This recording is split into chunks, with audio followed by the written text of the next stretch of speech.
Gay, the Temptations, the Miracles, the whole Motown bunch, and Mitch Ryder was before me. He doesn't scream for your attention. Bob Seger just opens his mouth and America leans in.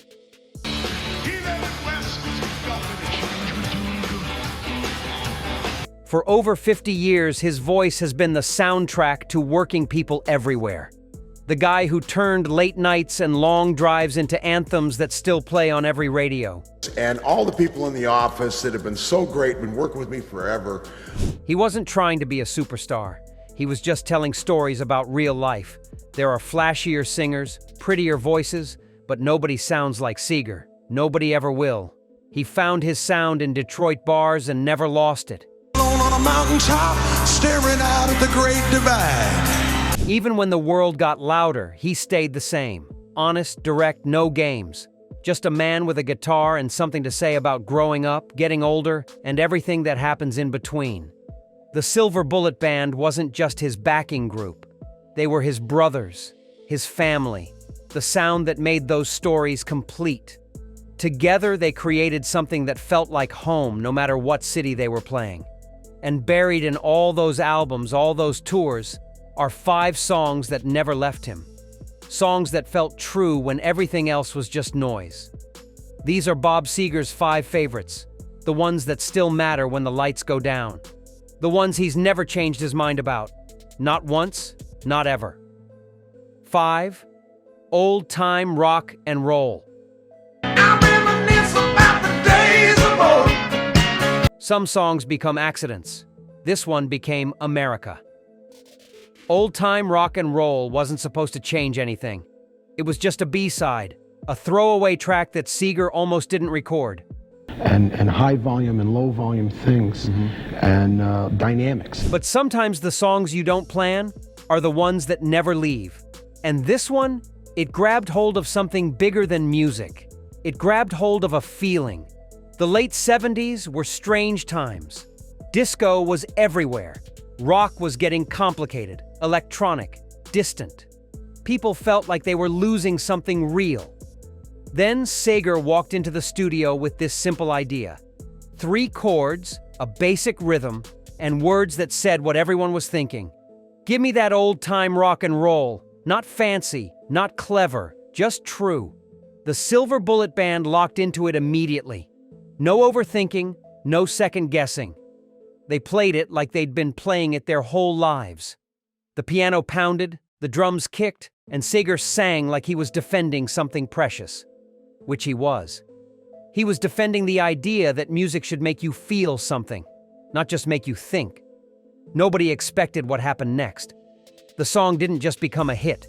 It became a war cry for anyone who missed when things were simpler. Wedding bands played it. Sports arenas blasted it. Movies used it. And that scene in Risky Business, with Tom Cruise dancing in his underwear, that made the song immortal. Suddenly everyone knew those opening piano notes. But here's the thing Seger never saw coming. A song about looking backward became timeless. Every generation since has claimed it as their own. Because old-time rock and roll isn't really about the past. It's about wanting something real in a world that keeps getting faker. It's about holding on to the things that matter when everything else is changing too fast. Seger still plays it every night, and every night the crowd goes wild. Not because it's nostalgic, but because it's honest. In a world full of complicated music, sometimes you just need something simple. Sometimes you need a song that reminds you who you are. 4. We've Got Tonight. Come take my hand now. We've got tonight, babe. Some songs are promises you can't keep. This one was honest about it. We've Got Tonight came from a place Seger rarely visited in his music. Not the highway, not the factory, not the small-town bar. This came from loneliness. Pure, simple, human loneliness. And instead of fighting it, he embraced it. She wrote the Heartache Tonight part, and Glenn wrote all the verses, and then Don and J.D. Souther finished the song. It wasn't supposed to be a love song, it was supposed to be real life. 2 people, both tired, both lonely, finding each other for just one night. No forever promises, no fairy tale endings. Just tonight. Just this moment. Just 2 people being honest about what they needed. Seger wrote it in 20 minutes, but it took him years to understand why it mattered so much. The recording session was different too. Usually the Silver Bullet Band came in full force, all energy and power. But for this one, Seger started alone. Just him and a piano, singing to an empty room. The vulnerability in his voice was raw, unprotected. You could hear him thinking through every word, feeling every line. When the band finally joined, they played softer than usual, like they understood this wasn't their usual anthem. What made the song special wasn't the music. It was honesty. Seger wasn't trying to be romantic or poetic. He was being practical. I know it's late. I know you're weary. He wasn't promising tomorrow would be better. He was just asking for tonight. And somehow, that made it more romantic than any love song ever written. The song became bigger than Seger expected. Kenny Rogers and Sheena Easton turned it into a duet. Other artists covered it. But none of them captured what Seger understood from the beginning. This wasn't about love. This was about connection. About finding someone who understands that sometimes you don't need forever. Sometimes you just need it right now. Even today, when Seger plays it live, the arena gets quiet. People stop talking, stop moving. Because everyone has had that night. Everyone has been that lonely. And for 3.5 minutes, they remember what it felt like to find someone who understood. 3. Turn the page. On some highway east of Omaha. Loneliness has a sound. This is it. Turn the Page wasn't written for the radio. It wasn't written for the charts. It was written for every person who ever felt like an outsider. We just got along so good. We would go to each other's houses. Every soul who ever walked into a room and felt like they didn't belong. And somehow, that made it universal. The song came from the road. Years of endless highways, truck stops, and hotel rooms that all looked the same. Seger was living the dream. But the dream felt empty sometimes. Long hair, leather jacket, walking into small-town diners where people stared like you were from another planet. Fame was supposed to make it easier. Instead, it made him more alone. That saxophone intro, played by Alto Reed, doesn't just start the song. It sets the mood for everything that follows. Low, haunting, like a conversation between strangers on a midnight highway. Then Seger's voice comes in, tired but not defeated, telling the story of what fame really costs. The motorcycle imagery, the long rides to nowhere, the faces in the crowd that never really see you.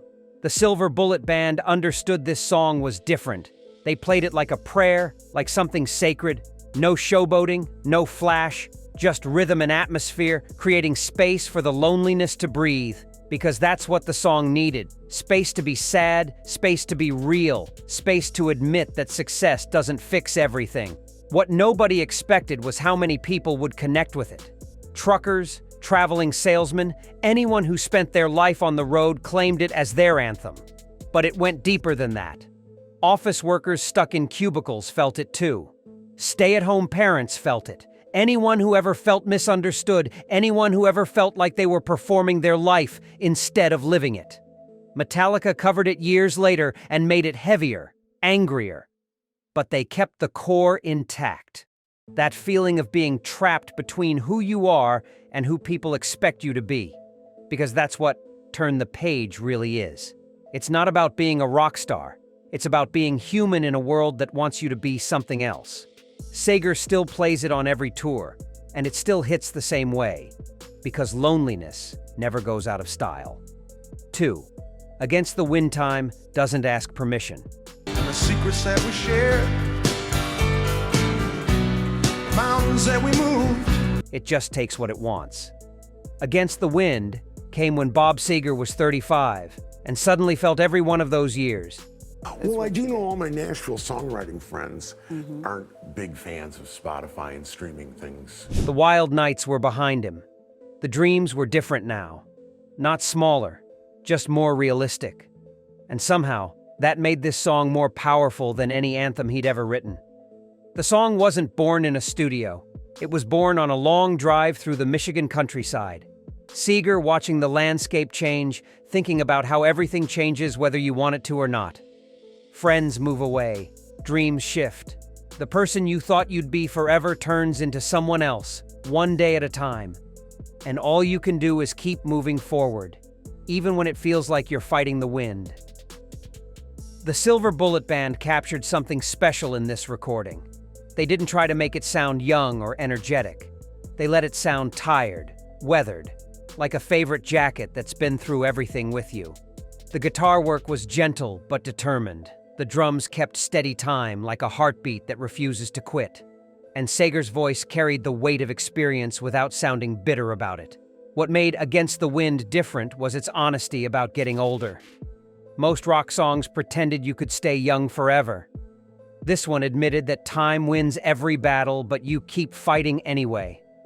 Running Against the Wind became more than just a lyric. It became a philosophy. Keep pushing forward, even when everything feels impossible. The song connected with people in ways Seger never expected. It wasn't just middle-aged fans who felt it. Young people heard it and understood it was about more than aging. It was about persistence, about the choice to keep trying when giving up would be easier, about finding strength in accepting that life is hard, but that doesn't mean you stop living it.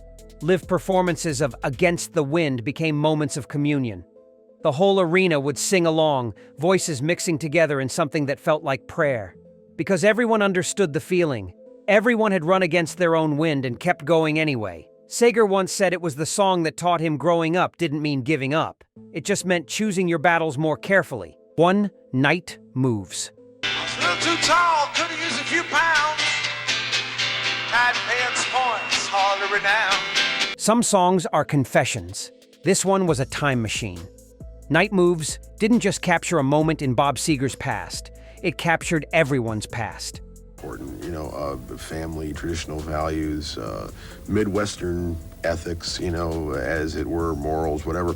That sweet, awkward, desperate time when you were young and everything felt possible, even when you had no idea what you were doing, and somehow, singing about it as a grown man made it more beautiful, not less. The song came from memory, but not nostalgia. Seger was in his 30s, successful, but something was missing. He started thinking about being 16 in Detroit, summer nights, cheap cars, and a girl whose name he could still remember. The fumbling around, the big plans that never happened, the way everything felt so important back then. Most people keep those memories private. Seger turned this into a masterpiece. Recording Night Moves felt different from anything the Silver Bullet Band had done before. Usually they came in loud and proud, but this song needed something gentler, more intimate. The acoustic guitar carried the melody like a whisper. The vocals were soft, almost conversational. Seger wasn't performing the song, he was sharing it. Like sitting with friends and telling them something you'd never told anyone else. The genius was in what the song didn't say. It never explained exactly what happened those nights. It just gave you the feeling. The uncertainty, the excitement, the way young love feels like the most important thing in the world, even when you know it probably isn't. The Night Moves weren't just physical. They were emotional, spiritual, the moves you make when you're trying to figure out who you are. When the song hit the radio, something magical happened. It wasn't just older listeners remembering their youth. Teenagers heard it and understood their own feelings better. Because Night Moves wasn't really about the past. It was about that universal moment when innocence starts turning into experience, when childhood starts becoming memory. The song became Seger's signature, but it never felt calculated or commercial. Every time he plays it live, it feels personal, immediate, like he's discovering those memories again for the first time. Because that's what great songs do. They don't just remind you of who you were. They remind you that who you were still lives inside who you are.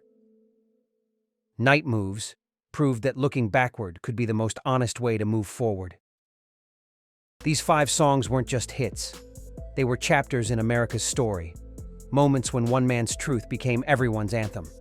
Seger never chased greatness. He just stayed real, and greatness found him. Which track moves you most? Drop your pick below. Subscribe for more musical deep dives.